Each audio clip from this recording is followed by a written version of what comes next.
Faz muita falta a quadra aqui. Quem é o porta-voz desse time aqui?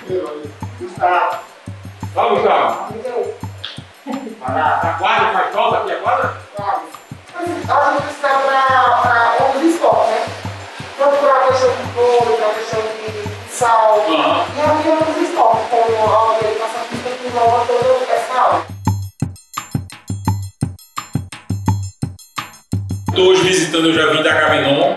A gente está aqui, ainda vai para Joaquim Ribeiro, para justamente poder conhecer de perto o que é necessário ser feito para que a gente possa melhorar a qualidade aqui da escola. Então a gente tem a notícia boa, que é sim essa possibilidade da quadra sair a partir dessa reforma que está sendo estudada e autorizada aí pelo governador Paulo Câmara e pelo secretário Marcelo também, João Charamba.